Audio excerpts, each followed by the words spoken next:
Hi, everybody. Welcome to our Scientology Stories, Peeling the Onion. My name is Mark Fisher, and it's good to see you all here again. And I'm going to go ahead and get started. And my guest will be with us shortly, and I'll add her into the live stream here in a second. But anyway, I just wanted to welcome you all to our show. Janice is up in San Jose, California this weekend, and she's up there for the premiere of Jeff and Robbie Levin's documentary about their life as a band in the 1960s and as musicians and their life in Scientology. Jeff getting into Scientology and Robbie not staying in it, and they were disconnected several times. So anyway, it should be interesting documentary. They're having the premiere at a film festival in San Jose tomorrow, Sunday night. And so that should be interesting. And she's there, and she's already met with people like Hannah Eltringham and another friend of hers from the Apollo, Sandy Barnes, Sandy Holman. And so anyway, so that's all good. Anyway, in the meantime, how about getting into the chat? Let me know where you're from, where you're watching from. I see that we got somebody from Atlanta, and I think I saw somebody here from, where are we at here? Greece, California, and Pennsylvania, and where else is everybody from? They're all saying hi to Goldie. Hi, Goldie. It's good to see you. Bakersfield, California is in the house, and Oklahoma's in here. We want to welcome you. Anybody else in here that wants another Atlanta? Germany is in here. Pretoria, South Africa. That's pretty cool.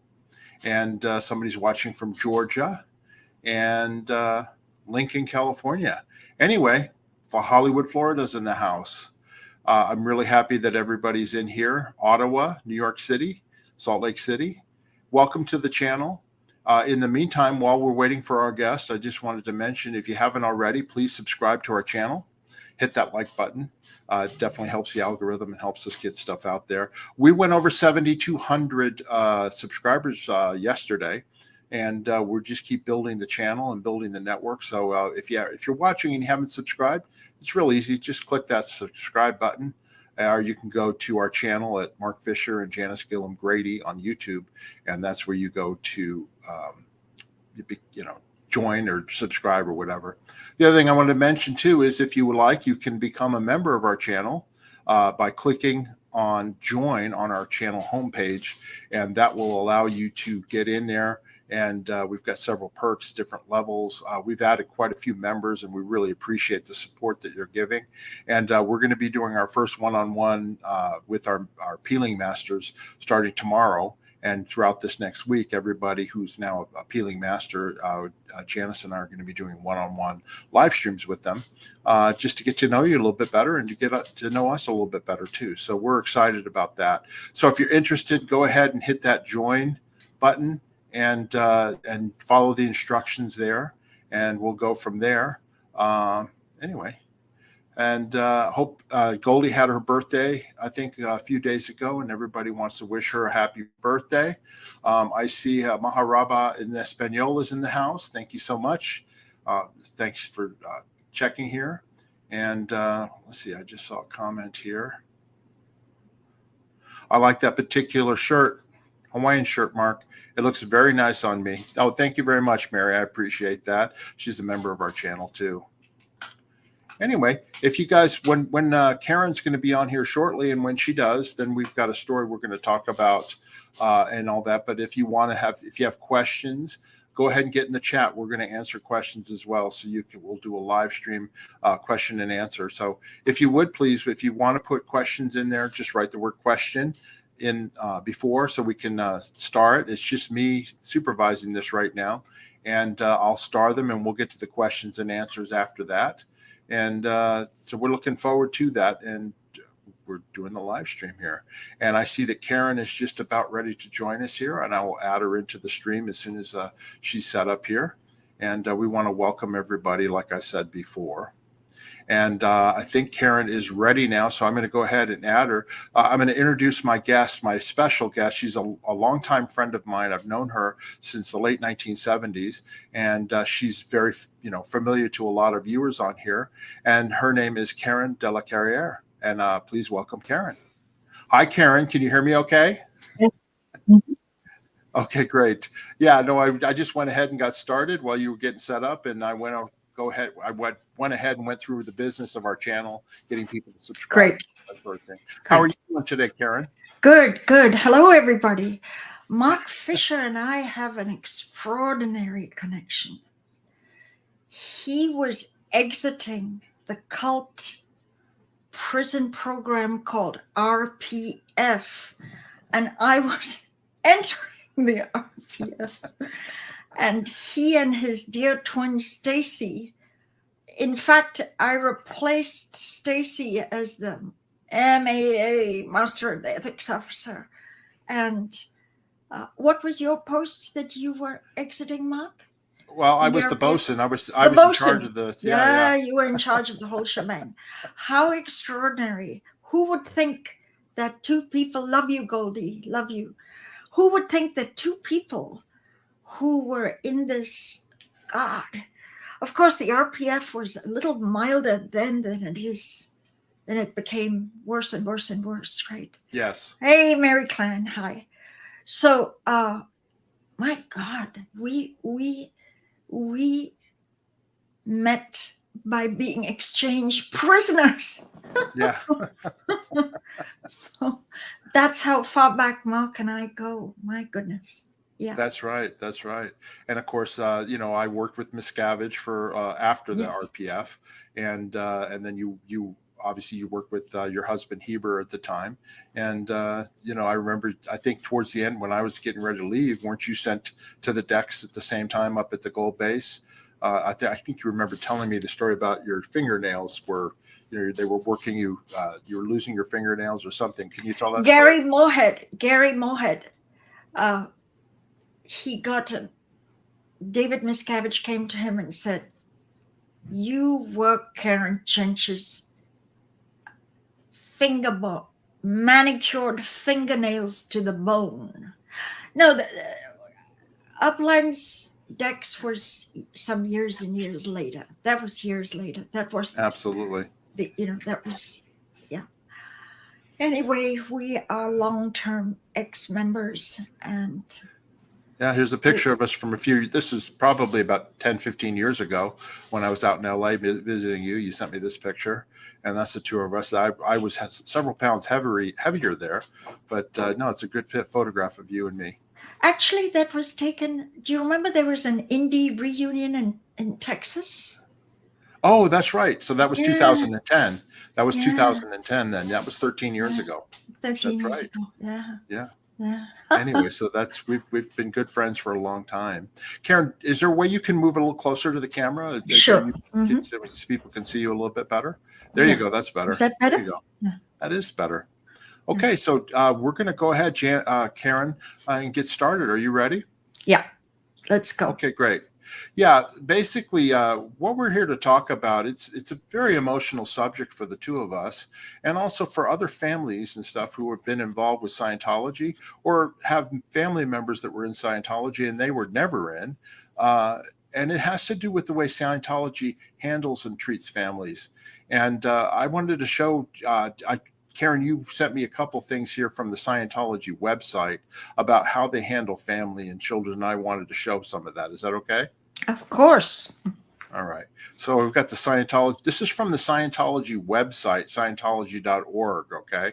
And we took a few screenshots here. And the first one is Scientology, your personalized experience, how to raise a happy family. And it says 4 ways to get started. Number 1, free online course. Number 2, take a personality test. Number 3, find your nearest church. And number 4, read a book, of course, right? And so we took a screenshot here, and this is practical tools for a thriving family. The best way to find out how Scientology can help you raise a happy family is to visit a Church of Scientology. Scientology is worldwide. It offers practical tools, real solutions you won't find anywhere else. There are services you can take based on your interests.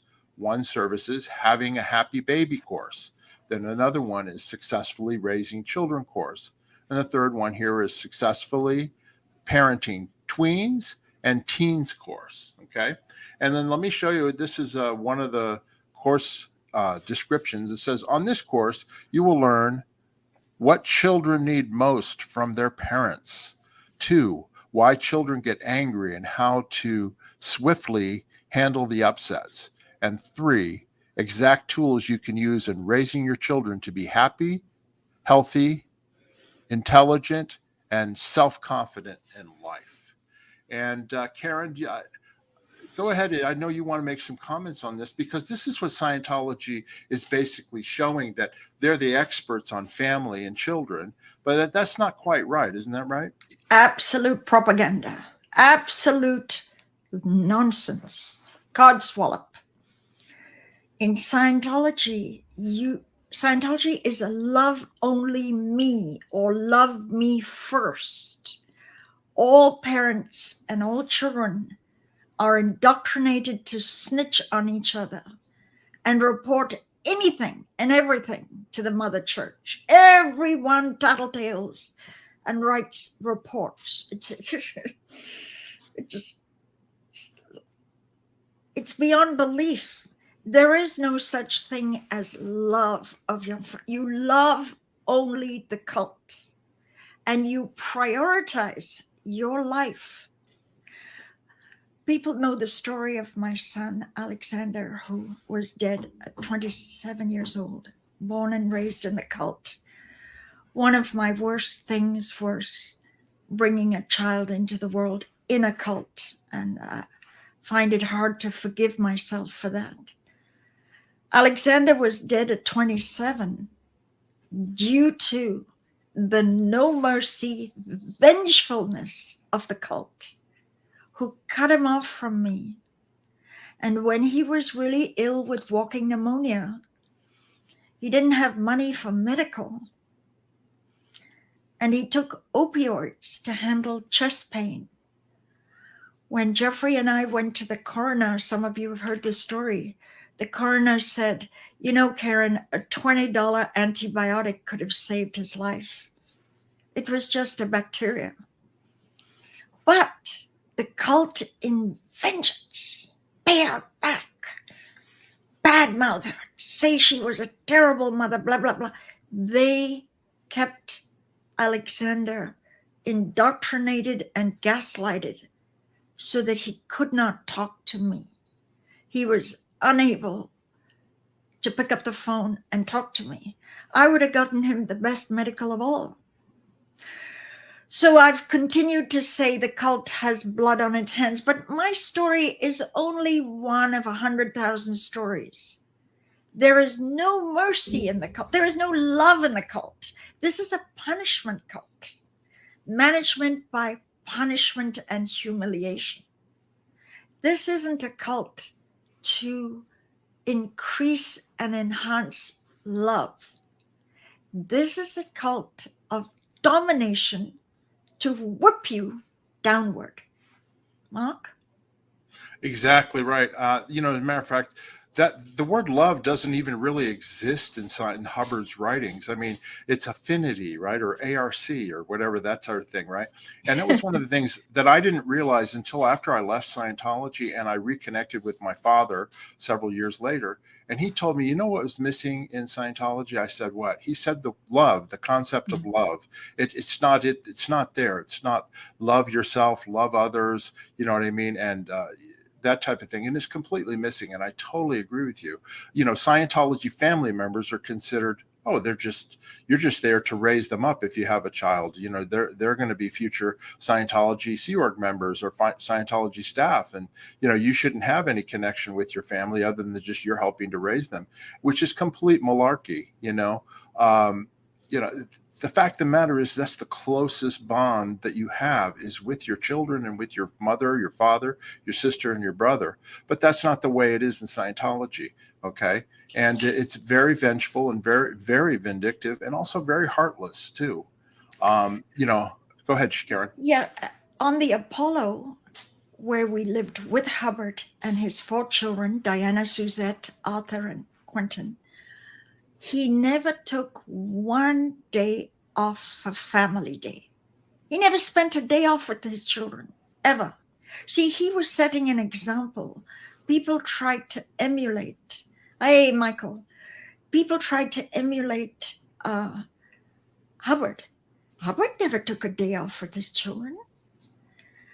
He would have evening dinner with Mary Sue Hubbard, but he didn't even have dinner with his kids, ever, in years. Yeah, and Karen, I was going to say the same thing. He's supposed to be the paragon of family and the second dynamic and all that. Yet he was married to 3 times. Okay. Mm-hmm. His second wife, he was married while he was still married to his first wife. And I learned all this out after I read Barefaced Messiah by Russell Miller, right? Was that he was married to his first wife. He had 2 children with her. He was a complete deadbeat dad. He didn't pay for any of the childcare. And meanwhile, he goes running off with a second wife, has another child. And then eventually he disowns her and says, Yes. "Oh, I was never married to her. And oh, that's not really my child. That was somebody else's child," And I could never understand because I had to deal. I loved Suzette. I loved Diana. Was nice and all that, right? But their relationship with their father, L. Ron Hubbard, was terrible. He treated. I couldn't believe the way that he treated his own children as they grew up, and Quentin, I never knew Quentin, but I mean, that's a horrible story too. So, the fact that he's held up as some virtuous person on the matter of family is just a joke. Well spoken, Mark. There's this little anecdote. I did not eyewitness it, but your co-host, Janice Grady, tells the story beautifully in one of her books. Hubbard had these young messengers, young, energetic, beautiful girls who in those days you couldn't instant message, you couldn't even email.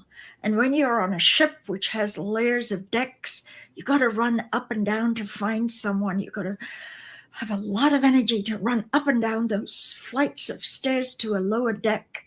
And the messengers were his instant messaging.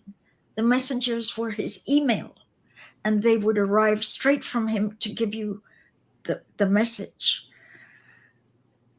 Now, Hubbard got angry with Diana, his eldest daughter, beautiful girl. And he ordered one of his messengers, Jill Goodman, to take off her shoe and throw it in Diana's face. Was pissed off with her. I remember that story. Yeah. Your shoe is what collects all the bacteria and stuff you tread on. Your shoe, outer layer of your shoe is completely unclean. And she obediently took off her shoe and threw it in Diana's face. Being that she had the status of a messenger, this was like, she knew it came from Hubbard. Yeah. Mary Sue Hubbard happened to be walking by. The messengers sat outside Hubbard's office waiting for the next order or command. And so it was all, Mary Sue's office was near Hubbard's office. She went ballistic to have her beautiful elder daughter have a messenger's shoe thrown in her face. Now, I just go into that incident to just, when we say no love, we show that it's excruciatingly Hubbard set an example of no mercy.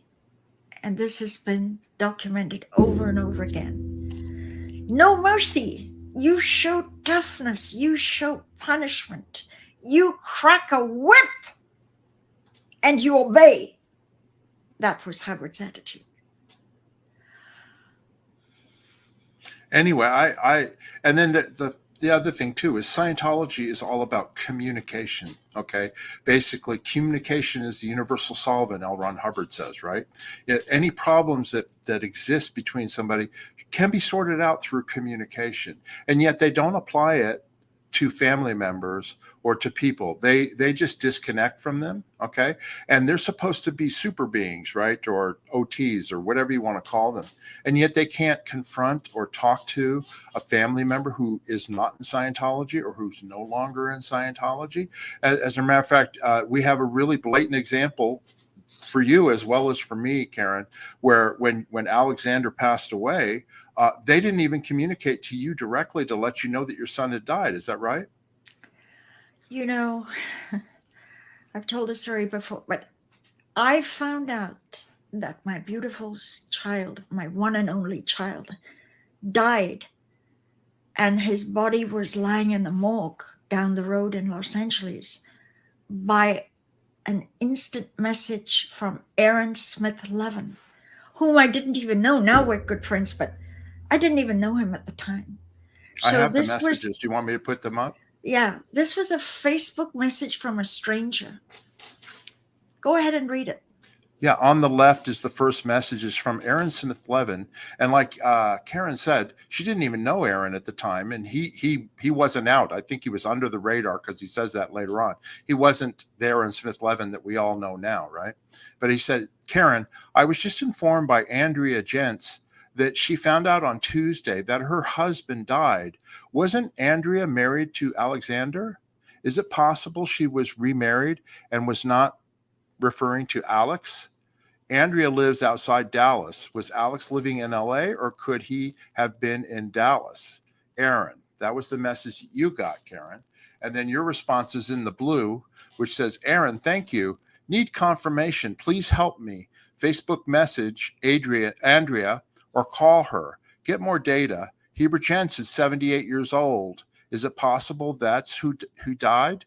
Alexander is only in his 20s. Please help me by getting more information. Much love, Karen. And then this was Aaron's response back to your message. I have confirmed it with Andrea. Alex had a very high fever on Monday night. He went to sleep on Monday night and died in his sleep. They do not know yet what the exact cause was. He was at his wife's parents' house in Los Angeles, perhaps on business. His wife, Andrea, was in Texas. She found out on Tuesday that Alex died. She flew to LA today. I would be grateful if you could keep my name out of any communication on the subject, though. I'm under the radar. The matter is supposed to be kept hush-hush. So Aaron was not out, like he was not the Aaron he is now. But that's how you found out, right? Yeah, I couldn't, when you hear of a sudden death, 27-year-olds don't go to bed and wake up dead.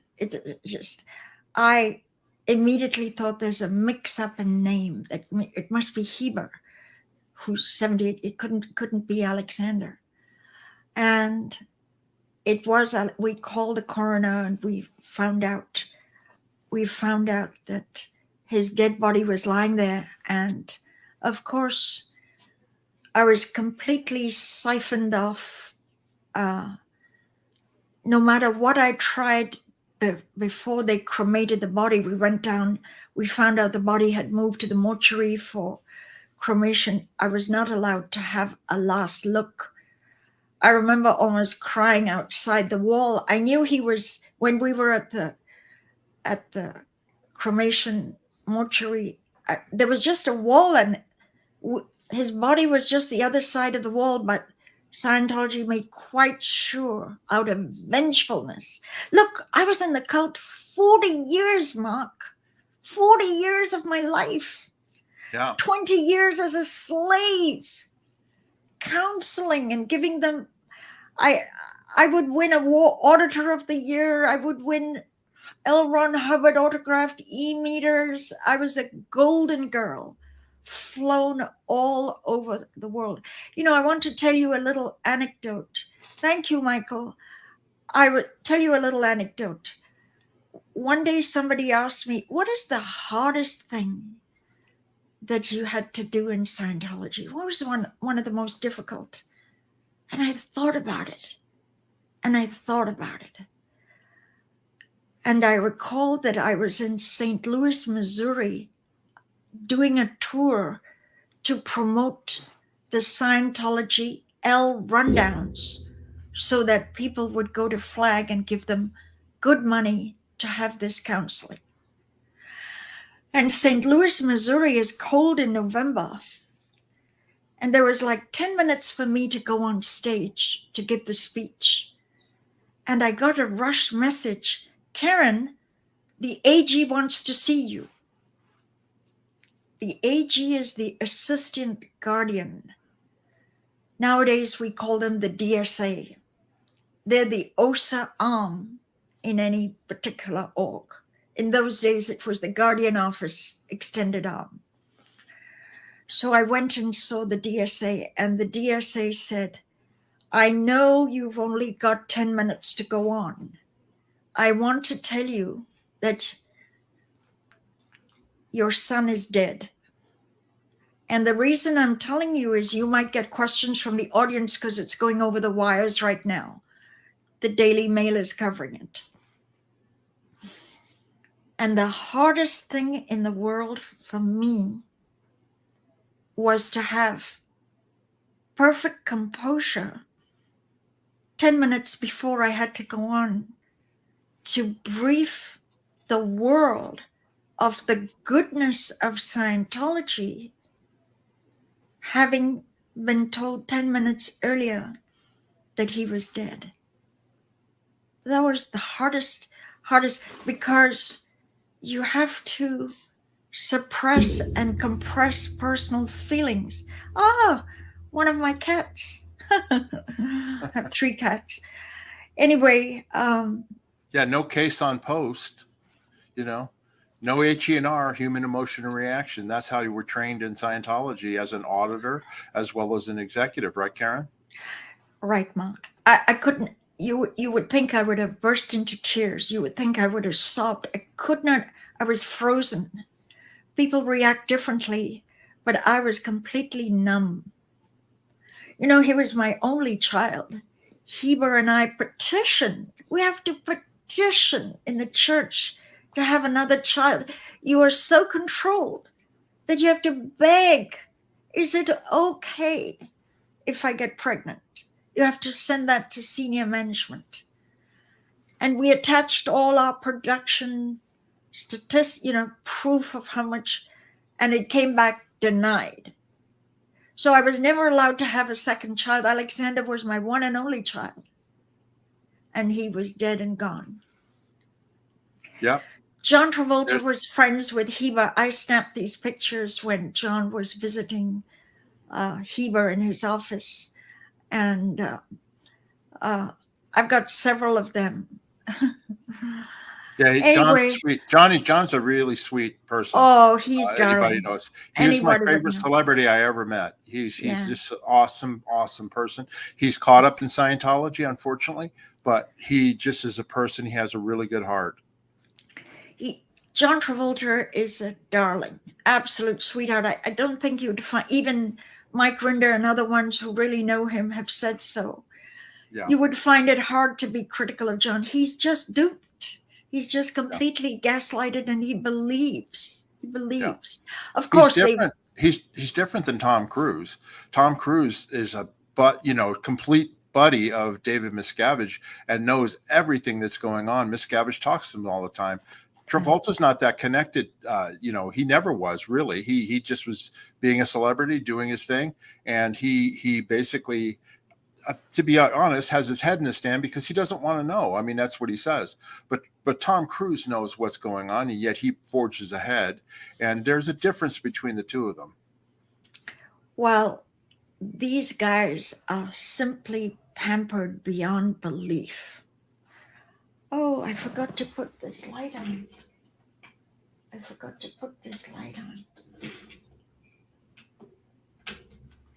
No wonder I looked. I You don't look know good, how to. Karen. I don't know how All to right, you do look it. good. Okay, okay. So, may I tell you? Can I just? You see, there are different versions of Scientology, different versions, different editions. When you're public, you experience a public version. Hmm. When you're staff in a class 5 org, that's a different experience. When you're Sea Org, you you're considered Scientology clergy, and Yeah. you are whacked and dominated and ruled and micromanaged, and you do what I say or else. Yep. It's the kind of thing. So now there's one level even above those three versions, and that's the celebrity version. And they are pampered. You know, were you at In Base when the flowers? Tom Cruise had a whimsical thought. He thought, oh, it would be so lovely to hold Nicole's hand and walk through the meadows of daisies. And he just had a sort of a calendar snapshot in his head. Well, Sea Org members had to be up all night digging the lawns to put in flowers so that Tom Cruise, who was arriving tomorrow, could walk through some beautiful flowers holding Nicole's hand. Yeah, But, that happened right but, after I left. Yeah. oh, but they planted the wrong flower. So they had Ah, to pull out this is all night, no sleep. Make the Sea Org slaves do what you order, whether sleep deprived, food deprived, whatever, to pamper a celebrity. How is this a billion-year contract to pamper celebrities? Isn't yeah. this supposed to be a religious commitment? Yep. The Sea Org is you do what you're ordered to do. Shall I throw in a John Travolta anecdote? Yeah, quickly, and then I'll go on to I get the rest of the Let story. me put that right at the end. Your story Okay. is very important. Please go Yeah. ahead. So anyway, Karen and I have a similar. Is that your phone? Yeah. Yeah, it's okay.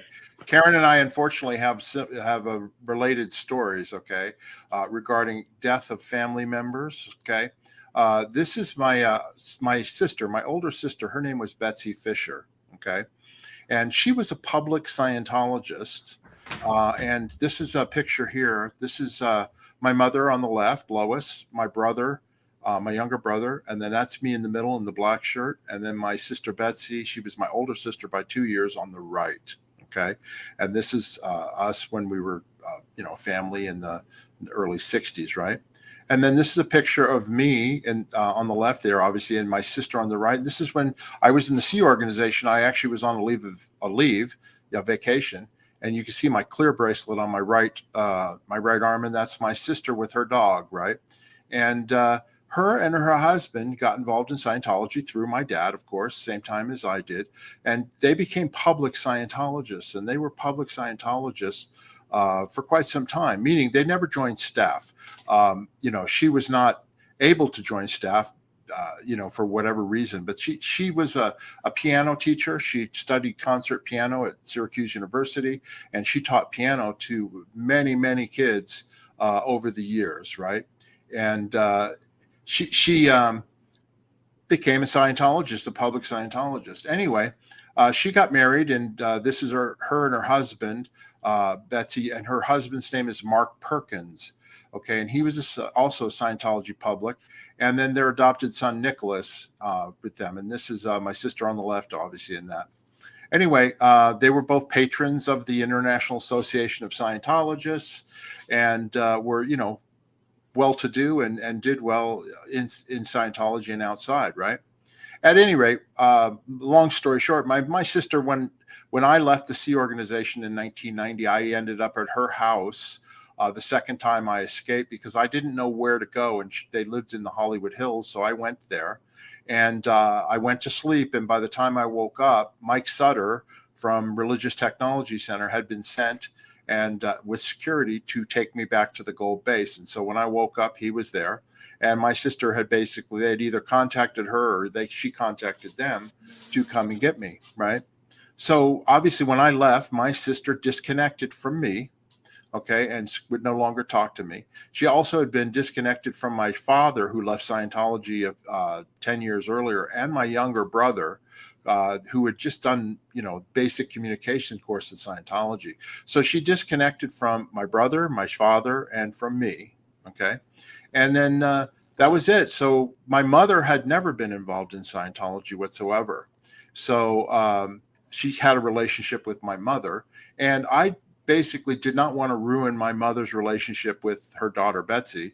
So I never told my mother what happened to me while I was in Scientology. I didn't want to tell her any bad things because she wanted to still have a relationship with my sister and their young son and her husband, right? Well, around 2009, okay, I started speaking out on the internet, and OSA, Office of Special Affairs, got my sister to contact my mother and basically say, look what Mark's doing on the internet. You need to, make a decision. You either need to disconnect from Mark, or I'm going to basically disconnect from you. Okay. And my mother at the time was 83 years old. She's going to be 93 next year, and she's still alive. And I still look after her here in Las Vegas. Right. So what's my mother supposed to do? She's supposed to decide to stick with me or stick with her daughter. And she basically said, I'm not going to make a decision like that. That has nothing to do with me. Right. Well, my sister didn't like that, so she disconnected from my mother as well. Okay.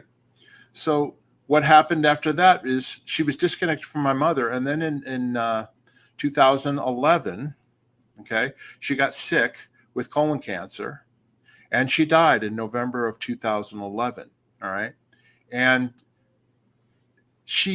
they didn't bother to tell anybody in our family that my sister had died. Okay. I found out 6 months later, just by surfing through Facebook.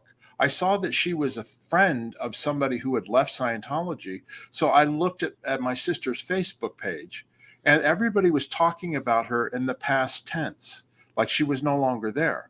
So I searched back on her timeline, and I found out that in November of 2011 that she had passed away, and had no idea, and nobody had contacted us. So I called my brother, and he looked up, to find out, and he found the death certificate, And so my sister's husband didn't contact us. Nobody contacted us. So we had one of our cousins who had never been in Scientology call her husband and find out what happened. And he basically wouldn't give her much details other than she had died of colon cancer. And that was it. So they never bothered to tell us what had happened. And this is my sister here. She was born in 1956. She died in 2011. And that's her with one of her dogs. This is about 6 months before she passed away. And so we never heard anything from Scientology. We never heard anything from his family, okay, which I was close to him, and my mother was close to his family and to him. And they basically didn't tell us anything. Why? Why did they do that? Because I was no longer a Scientologist, because I started speaking out, telling about the abuses of David Miscavige. Okay. And so therefore they had to, based on L. Ron Hubbard policy, disconnect from my mother, who had nothing to do with Scientology. Okay. They're supposed to be the great communicators. Communication's the universal solvent. They didn't communicate anything to us. Okay. And the heartbreak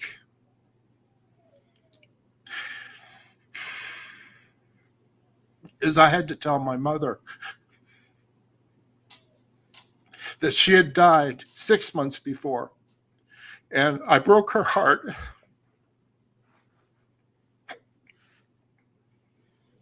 I'm sorry, I got to get my TRs in. Take your time, Mark. And not show any HENR, because that's what Scientology tells you to do.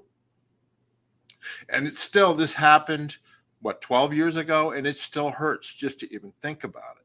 Okay. So this is the heartlessness of Scientology that we're talking about here. There's no reason for this whatsoever. My mother did nothing to her and did nothing to Scientology. Me speaking out was the right thing to do. They didn't have to penalize me. I understood what my sister was doing, right? But they know they had to go after my family, go after my mother. So anyway, that's that story. And I'm sorry that I had to share it, and I'm sorry that I cried, but that's what happened in Scientology. Karen? Thank you for sharing that, Mom. Thank you. It is heart-wrenching, you know, but I want to roll that back to why? Why would they do this? Can you see how cruel this is? Mark had a mom. She never was a Scientologist. She never had anything to do with Scientology. But she was penalized. She was made to choose between her children because Scientology was going to show vengeance. Scientology was going to act punitive to Mark for speaking out and even punish his mom, who had nothing to do with any of this. She was a wonderful, great old lady who had caught in the crossfire. So Scientology, that touts itself as family experts, they're going to teach you how to have a happy family. Actually, they are destroyers of families. They destroy and slice family bonds. And heaven help you if you're in the Sea Org. They've sort of altered their tune a little bit in recent years, just in recent years. But you wouldn't even be allowed to go to a funeral. No. Now I'm going to tell you, like, Mike Rinder had a baby with Kathy Rinder that was stillborn. Right. And he wanted to fly from Base to Florida it was a child of his. And Miss Gavage, get back on post and don't be soppy about, and he was not allowed to even hold this child one last time. I know all this because I was summoned and briefed about this and told, get Kathy Rinder in session and handle her side of the thing. So if you have a child, you're not even allowed to fly out on a death issue. Right. Just look at the way Scientology thinks. The obsession is to expand. It's obscene. It's just, there's some obscenity. There's something so dark and devious and horrible here. It's despicable, deplorable that Scientology statistics are way more important than having those treasured moments of love and connection. And Karen, we've got one more example of this, okay? That's, people will know who this is, okay? And this is Annie Broker, okay? She was the woman who spent more time with Hubbard than anybody else ever, okay? She was one of the original Commodore's messengers, okay, on the flagship Apollo. That's Annie standing behind L. Ron Hubbard when she was probably 12, 13 years old on the flagship. Her and Janice Grady and Janice Gilliam Grady, sorry, and Terry Gamboa and Claire Popham, they were the original messengers with Hubbard, okay? And she was with him for the final 6 years of his life. This is Annie when she was married to Charlie Rush, okay? This is at her wedding day, right? And she spent, the last 6 years of Hubbard's life taking care of him, day in and day out, cooking for him, getting his laundry done, driving his motorhome around, doing whatever. Meanwhile, she also was helping with some of the church, the religious technology stuff and all that. But basically, she was with Hubbard to the end, and she had to see him, go through his strokes and he was hard to deal with. And we covered all of that in our last couple of videos, right? Anyway, she passed away in 2011, right, Karen? Can I And just give a yeah, little? Do you know yeah. how Annie died? Oh, go Scientology ahead. owns an apartment building directly opposite Celebrity Center on Bronson Avenue. It's diagonally opposite. And she was shoved into an apartment there all alone to die. They didn't want her dying at Int Base. She was part of the hierarchy Int crew when when after Hubbard died, she did a long RPF of 3 years. She was brainwashed. But they didn't. It's embarrassing for them to have people die at Int Base. So she was put in this apartment, and in her last final weeks, she was given a touch assist, a Scientology touch assist. And that was all she got. And then she died after serving 45 years of her life serving Scientology. She Yeah. actually escaped, she fled, and Marty Rathman got her back. Do you know that story, Mark? Yeah, I do. I Go do. ahead, tell. You might as well Well, tell. she was married, or she was going to get married to a guy named Jim Logan, who was a Sea Org member at the Gold Base, and I don't know that Jim basically blew and he left, and he was in Boston, Massachusetts, and he got a hold of Annie, and he got her. She blew and she took off, and he bought her a ticket to fly from L.A. to Boston. Um, that could not happen. Miscavige would not let that happen. So Marty Rathman and I forget who else. They got a hold of John Travolta and borrowed John Travolta's private jet to fly to Boston to intercept her at the airport before her commercial flight had landed. And then when her flight had landed, they met her as she came off the plane, and she knew it was over. They basically got her and said, you need to come back, and they turned her around and got her on the plane and flew her back to the Gold Base to continue her life as a prisoner. And she never reconnected with her husband at that time, Jim Logan. And that's how much Miscavige needed and wanted to keep her under control and keep her under guard. Nobody at Int Base was told she was dead. No. There was no memorial. There was no celebration of life. There was no ceremony. There was no funeral ceremony, nothing. She became a non-person. And yeah, and also we were told too the other day is that they used to collect money from the Gold Crew to for birthdays for David Miscavige and Annie, and they continued to collect money from the Gold Crew after she had passed away for a birthday gift for her. Like you said, they didn't tell anybody that she had died. And then this was looked up by whatever genealogy. This is when she died and all the information and stuff. She died from cancer. But can I tell the story that Janice, what happened with Janice? Absolutely.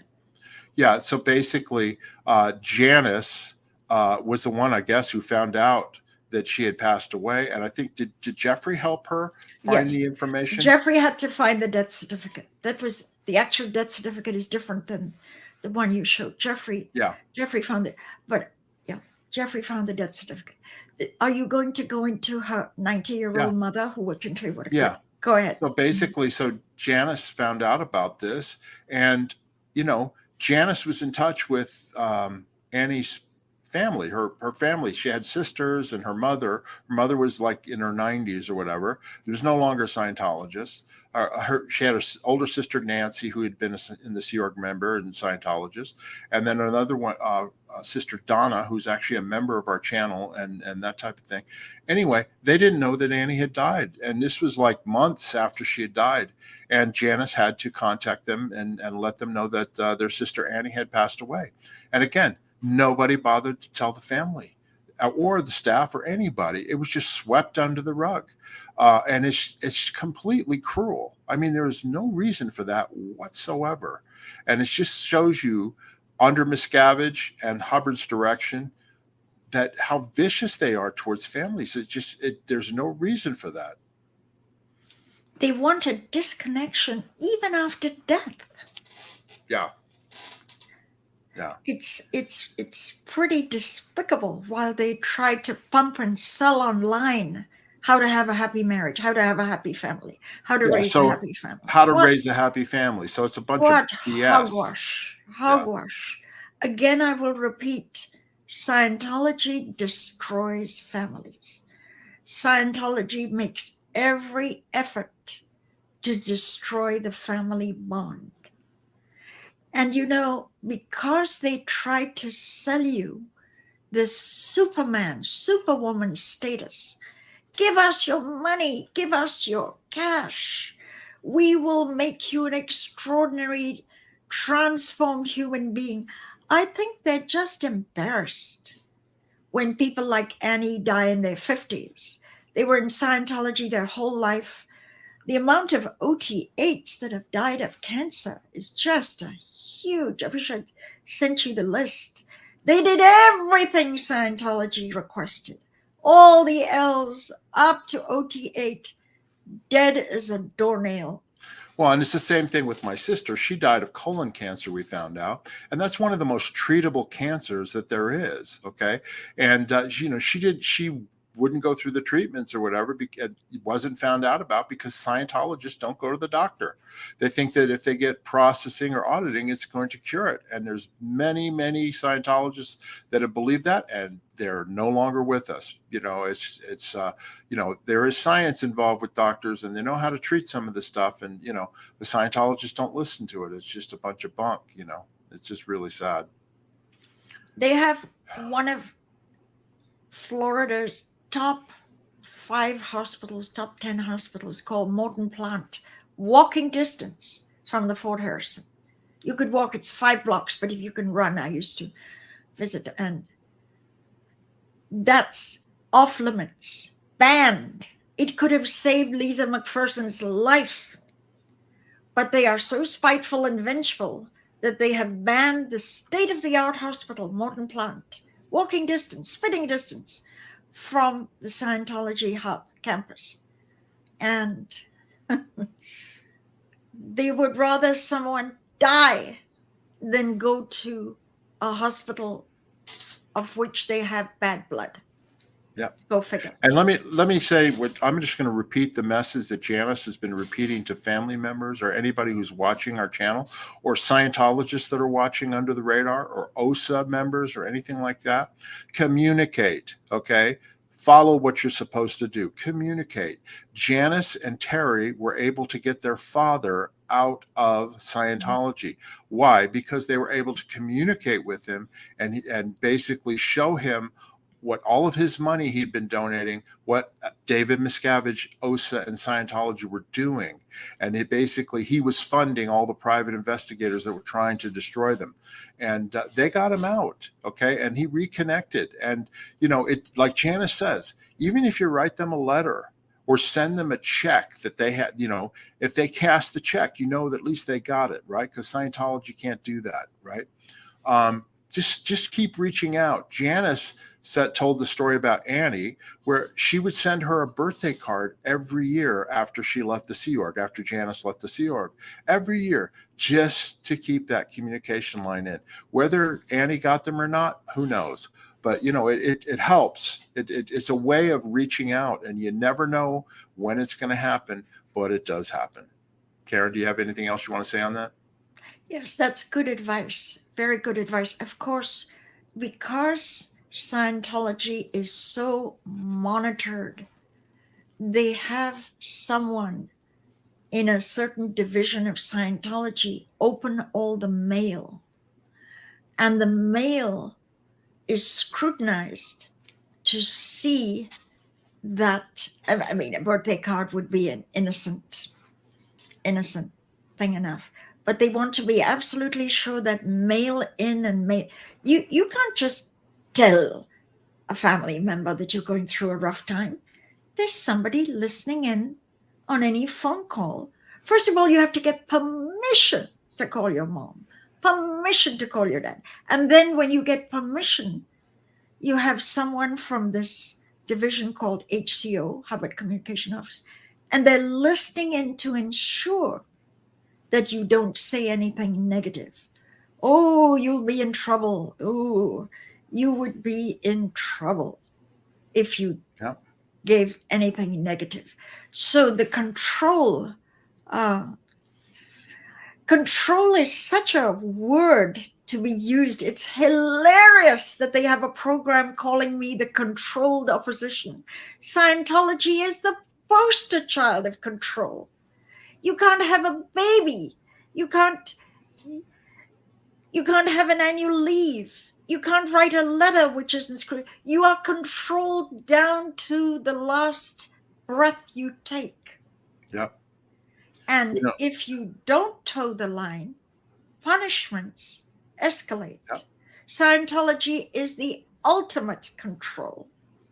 None I of was this gonna. is in their propaganda online. You're not made aware of any of this. Did I interrupt you, No. Mark?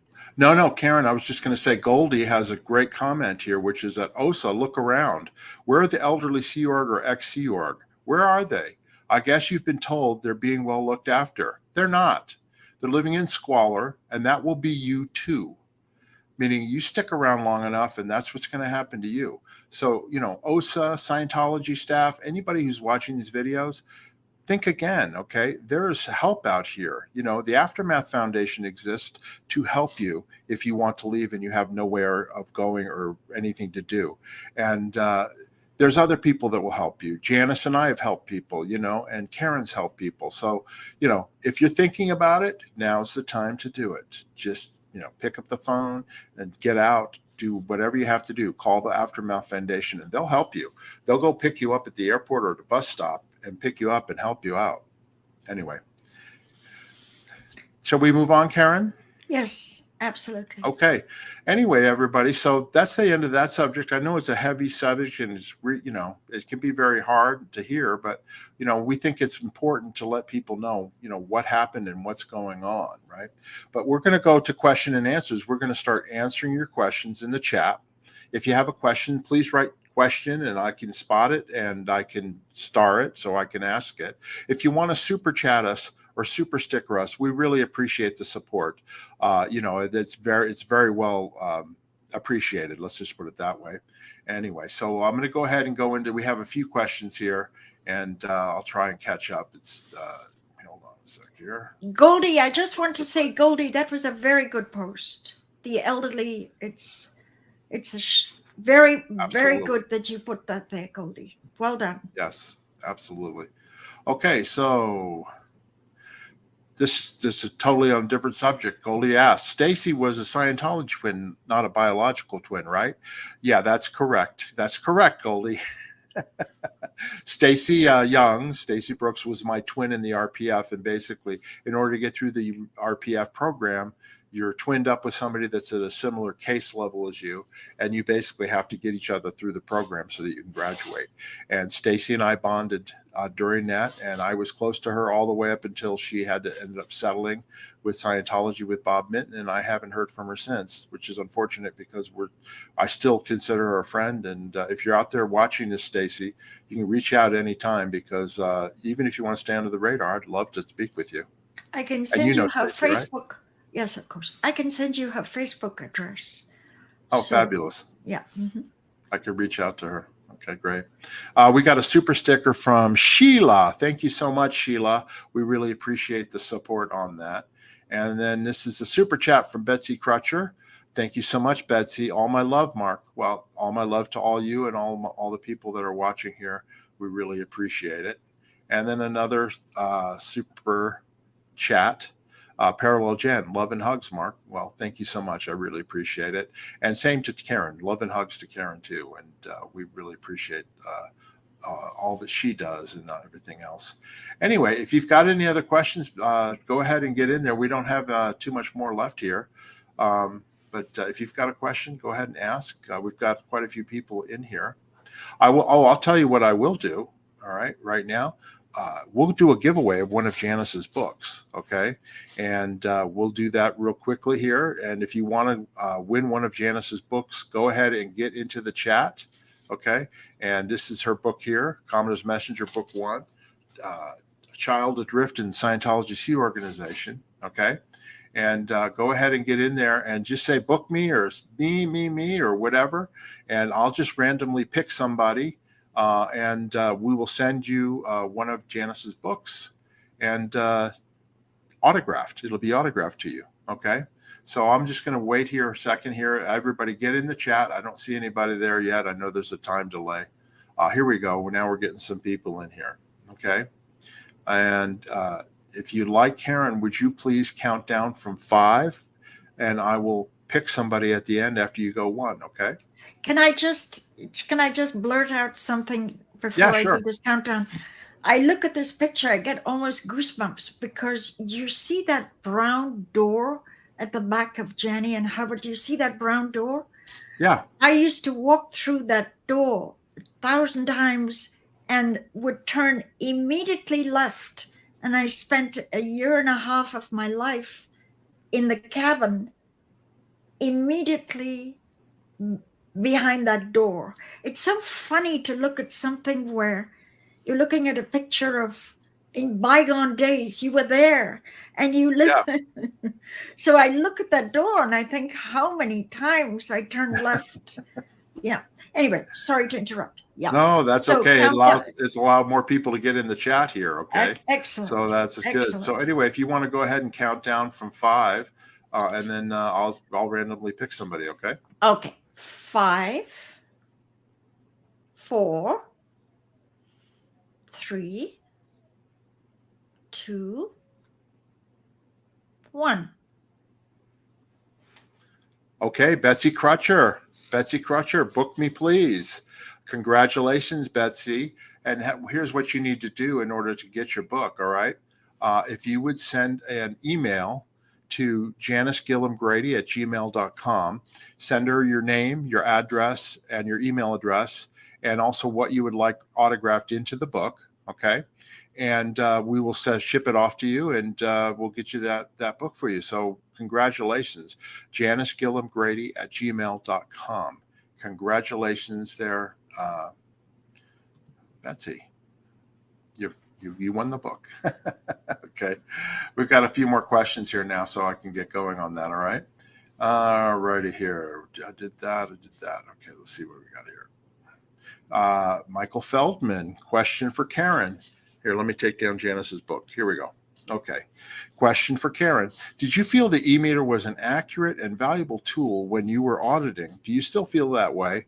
Also, do you still feel the L rundowns were very beneficial? The e-meter is something police departments use. It's just a different version of a polygraph, which, certain courts, polygraphs aren't even admitted in courts because they can sometimes be accurate, sometimes not. I can tell you 1,000 people that have fooled the e-meter. The e-meter can be, I think Aaron has some hilarious anecdotes. So, is it accurate? It's as accurate as any police polygraph. In fact, they rule you out as a homicidal maniac if you pass your polygraph with the police. That's how much law enforcement regard the e-meter. So that's question 1. Mm-hmm. Question 2. Do you still feel the L rundowns are very beneficial? The L rundowns have very clever questions. And people can get some nice, wow, I never thought of that. Let me give you a couple of sample questions just to show you. However, that being said, any wins on the L's is transitory. That means there is no sustainability. You don't get L's and now you're in a higher strata or level for the rest of your life. You will get a heart attack after having 3 L's as much as anybody in the general population. You will get cancer of the colon and cancer of the prostate and cancer of the lungs as much as anybody. So the L's do not bulletproof you against anything anyone will give you. in the general population. Your wife will divorce you just as fast as whether you had L's or not had L's. So do you get where I'm going with this? Yeah. The L's will give you a little bump. Let me give you a sample L question on L10. What lie were you made to believe? Challenging question. Give it thought. What lie did you swallow? Did you swallow that you were a humanoid that eventually just lied as a dead body with the maggots eating? What lie? What was the lie that you swallowed? That there was a God, that there was not a God? What was the lie that you swallowed? What lie did you make another person believe? So this switches now to, who did you gaslight? Who did you indoctrinate? That's just a sample question. Another L question is, what is the worst thing you ever did to someone in your whole existence? I think it says on the whole track, because Scientology believes, which I still believe, and I believed before I got into Scientology, that you reincarnate, that the soul is immortal, that the soul, it's only the body that dies, right? So the question is, what is the worst thing you ever did to another person? Ever? Challenging thought, challenging question. So do the L rundowns give you a little more awareness and ask you great questions? Sure. Do they last? Does that initial surge in, oh, wow, I never thought of that before? Thank you, Michael, for asking those questions. I was going to comment just on the e-meter. I agree with you completely that it's a tool, right? Because if you're cooperating, if you're a person getting auditing and you're cooperating with your auditor and you're going along with whatever the questions are, the meter is a good tool in order to be able to spot things, right? But it's different in sec checking or when confessionals, like you said, where people would try to fool the meter, right? Because there are many times when I'm cooperating and the auditor would help me find something by saying, what did you just think of? And it was reading on the meter, right? That. And a thought would come into my head about what I was thinking of. And I would have maybe just a small piece. And then I would start to open up and more, the picture would become more clear, right?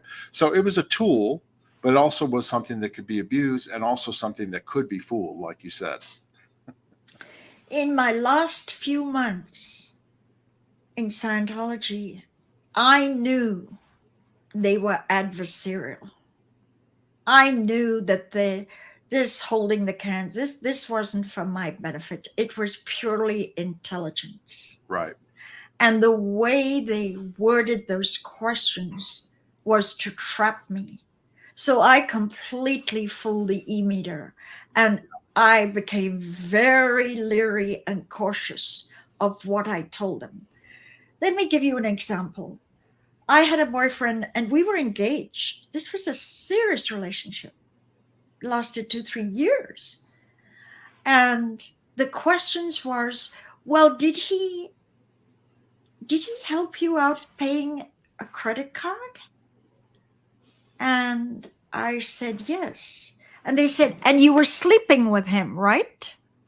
So the implication was I was having sex to get a credit card paid off.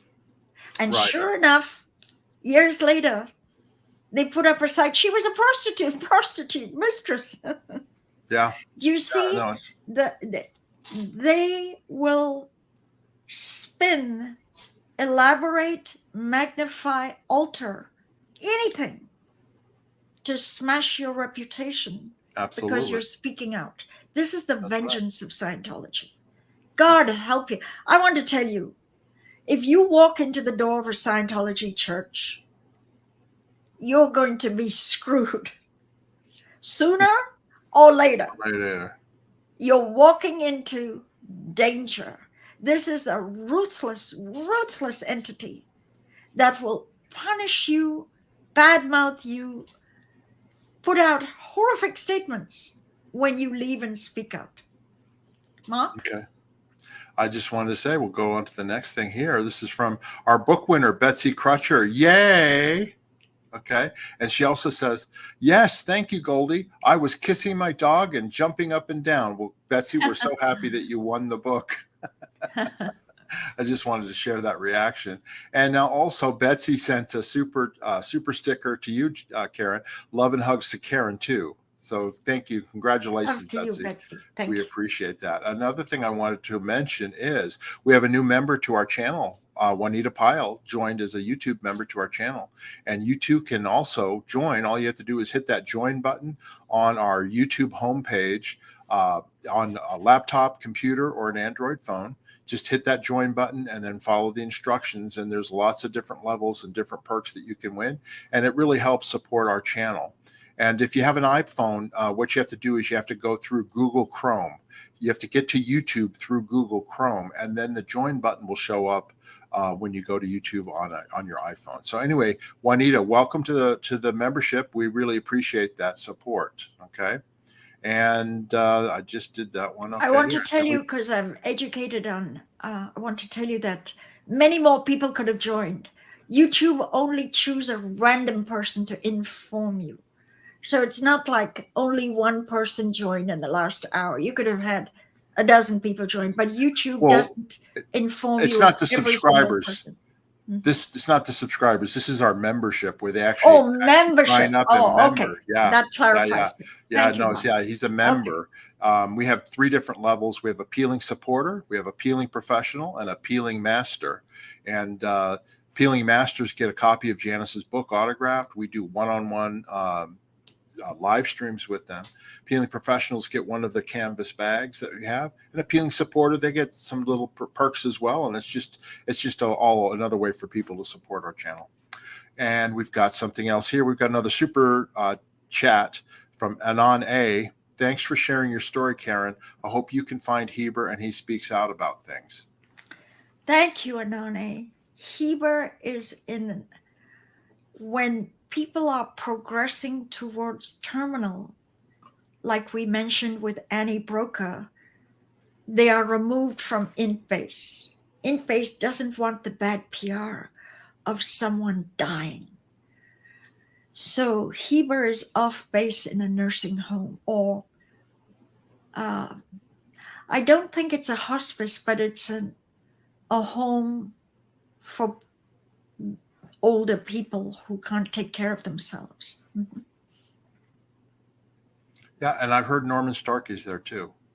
Oh, really? Wow. Yeah. Wow. Yeah. So they're just getting older and older. It's just too bad.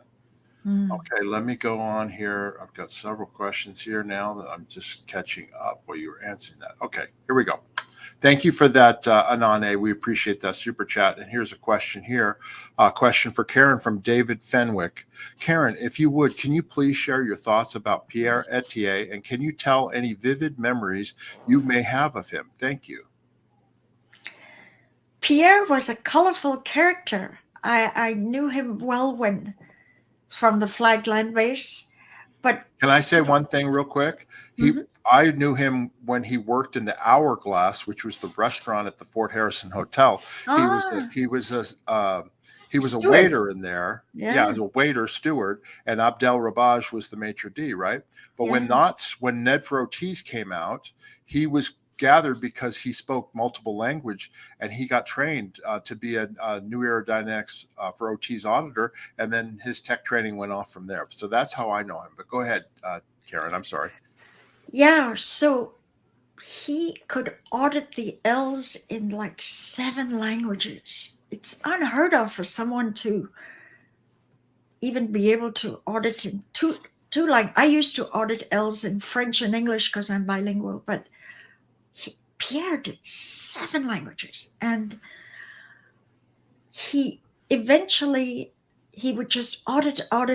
This was his life. He would be in doing counseling.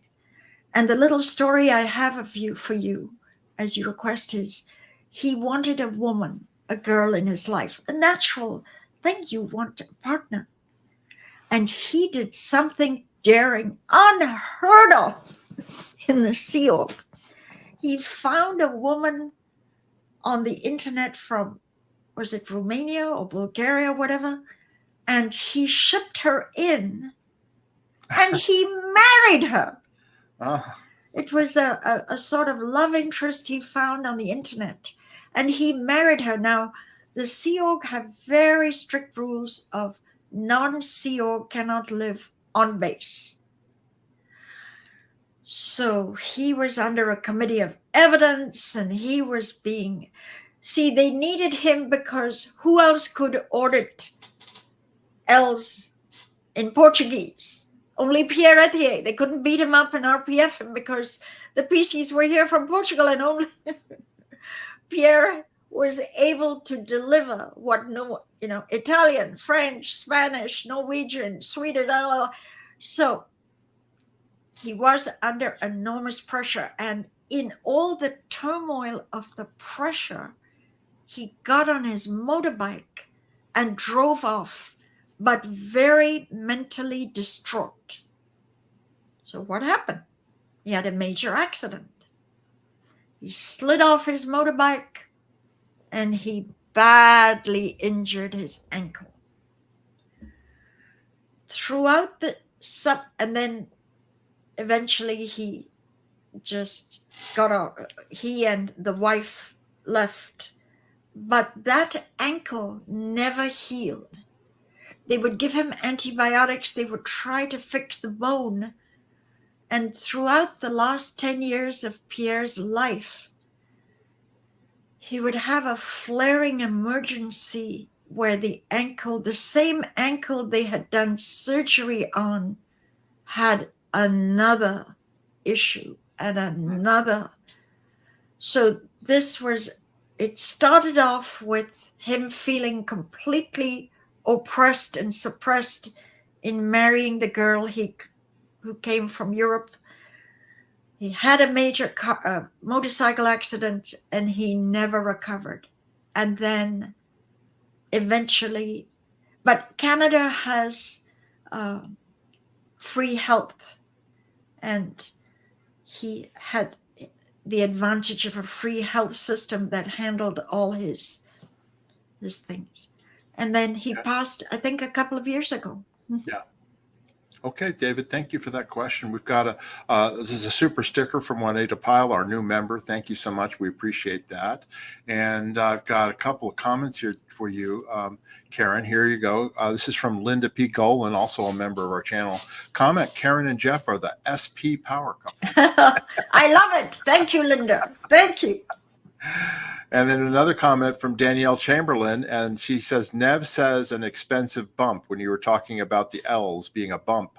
Neville Chamberlain is who she's talking about. I think you know who Neville is, right? Yes, Karen? I absolutely do. Hello, Danielle. Yeah. Lovely to meet you. I know if Neville is your dad, I know him from the 1970s. He's watching right now. So anyway, he says, Neville says that the L's you said was a bump.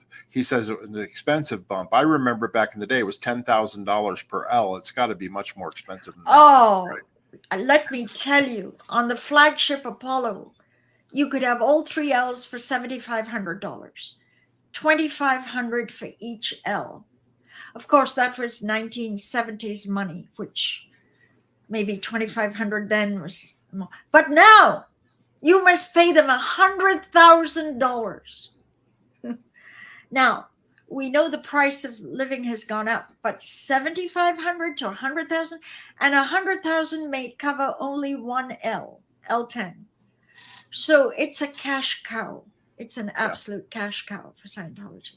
Mm-hmm. Okay, next question here from Dastardly Saboteur, another member of our channel. Question, Karen, any interest in writing a book? You know, I've told my story in 500 plus videos on my channel. Can you pull it up, Mark? I have a YouTube channel called Surviving Scientology. I've got over 500 and maybe 40 videos on the channel. It's been up for 10 years. And in 10 years, I have 13 million views. So you do the math. That's over 1 million views every year. Visit my channel. 10-year channel, 13 million views. And I tell my entire life story. But to answer your question, the writer in my family is Jeff. He has a degree and master's in literature and this and that, and he's a writer. So he started a book, and now that he's a licensed private investigator, he is deluged with work. And the book is on the back burner. But it starts off with us being in law enforcement office with LAPD, and LAPD discussing Alexander's death, and me trying to educate LAPD that the cult is a cult of vengeance and have been vengeful on me, program after program after program. She's a prostitute. She's an auditor. She's a Russian spy. I'm a prostitute auditor. She's a Scientologist. This latest video over the radio. She's a Scientologist.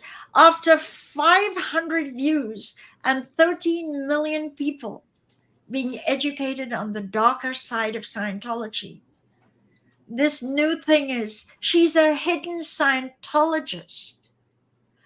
That I would continue to be in Scientology after they virtually killed my son is just beyond belief. Yeah. I was going to make a comment. Danielle Chamberlain said, Neville's her husband, not her dad. You wouldn't know that. Danielle. Oh, okay. Okay. And Goldie put up your channel address on that's cool. in the chat too. So. Yes.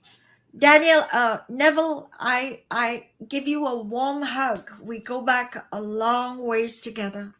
And I so enjoyed your interview with Mark and Janice on your Sea Org days. And boy, did you had quite a life, Neville. You had quite a life. Okay, let me go on to the next question here. And this is also for Karen. And hold on here. Here we go. From Michael Feldman again. Question for Karen. In your opinion, who was the best Class 12 auditor? Excluding you, of course. Smile. I don't think you could. Getting to Class 12 is brutal. Brutal. You have to perform nonstop. You have to be perfect. You have to do a minimum of 50 hours of perfect, very well done sessions, video cameras, no day off, virtually no pay. I feel sorry for doctors in residency that have to do 12-hour days before they can take a break. Well, these were 14 to 16-hour days, training for perfection. So I don't think one could choose one of. Everybody went through you went through the ringer, and when you came out, you were as good as the next guy because you had all experienced the same arduous pathway. Yep. So, Michael, I don't think you could choose one above another. I do know that I won many awards as Auditor of the Year, and there are issues about me over and over, but I don't think one could pick one above another. Thank you for the question. Right. Next, Betsy Crutcher. If all these ex-Scientologies are such horrible people, then what does that say about the kind of people Scientology produces? That's an excellent question, Betsy. It's a bunch of crap. After being years and years and years in the cult and getting all their wondrous therapy and tech, everyone who comes out is a child molester, a drug peddler, a pedophile, a promiscuous woman you should spit on because they just were committing adultery That was Amy Scobie's label. Right. Every single person, they still have a site on Marty Rathburn, though he did videos for them, calling him a psychopath, a mental, vicious psychopath. So Marty did his 35 years, and what did they produce? A vicious, violent psychopath. If you go to Who is Marty Rathburn, you'll see this. So in the never land of Scientology, Marty is doing videos for them while they still have a site calling him the ultimate liar, but yet they have him on their freedom site. Go figure. I know. Crazy. Okay, we're getting down here too. We got a couple more questions here. Here we go. Here. This is from, I can never pronounce this, Tweet La Huac Rivas. Question: Jeffrey Filbert, author of Excalibur Revisited, said that he developed the L rundowns. Does Karen know about that? No data on that. Yeah. Well, of course he didn't develop the L. The L rundowns were done. We studied every research session with Hubbard's thing, so that's completely false. Mm-hmm. Okay. I experienced the evolution of the L's. Yeah. L11 was really the result of a madman. We had a guy on the ship called Bruce Welch who had a complete mental, he had a meltdown, and he grabbed a carving knife from the kitchen and he was running through the corridors of the Apollo screaming that he was going to stab L-Rach. He's going to kill L-Rach. He's going to kill L-Rach. Kill. And Sea Org members contained him, jumped on him, locked him in a cabin. And Hubbard was told, Bruce Welch was what we called a snipe. A snipe is an engineer. There was a bunch, about 12 of them, who were totally responsible for the engineering part of the ship. Bruce was one of them. And of course, it's very dangerous to have someone announcing their urge to kill when you're contained on a vessel. You're sort of imprisoned, especially on the high seas. There's no land, so what Mary Sue wanted, and the execs, was to just dump him at the nearest port, get rid of this madman. But Hubbard said, no. If we claim we are masters of the mind, we have to at least make him sane. He's an American, and the first thing they'll do is throw him in a mental institution if they get him. So Hubbard became pen friends of Bruce Welch. And they were writing each other notes. And every morning, for us to study the origins of L11, we had to study this pen friendship of the would-be killer and Hubbard. And Hubbard would ask him questions. Hey, Bruce, just before you wanted to kill me, just before you had the urge and intention to kill, what happened? What happened just before? And Bruce would... This went back and forth. Anyway, long story short, and Bruce was so violent, the bunk beds were made of iron. And they say one madman has the strength of 10 ordinary men. When you've got that kind of adrenaline, he could bend the iron of the bunk beds in this cabin as he screamed and ranted and raved. And he had to be under watch. I think people were scared he'd bust out of that cabin and come after. This is a man who's saying he wants to kill. And poor Mike Rinder, who had just arrived on the ship, one of Mike Rinder's first jobs was to be Bruce Welch's bodyguard outside, few hours a day on a shift, and then the next person. So Mike Rinder's welcome to the Sea Org was being outside the cabin of this madman. Long story short, the long and the short of it is, after 3 to 4 weeks of the pen friendship, Bruce clicked back into normality. And he was safe. He didn't want to kill. And shortly after he was offloaded, though, when you've had that kind of absolute meltdown mentally, the odds are that could happen again. So he was gone from the ship. But Hubbard compiled everything that happened with Bruce and him and made it into a profitable rundown called L11. Wow. And people that buy L11 don't know. They're basically running the rundown that came out of Bruce Welch's madness.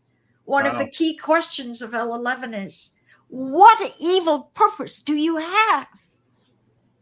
What's the evil purpose that you have lurking in your soul that is suppressed? Now, I want to tell you that 99% of the population that buy L11 do not have the urge to kill like Bruce Welch.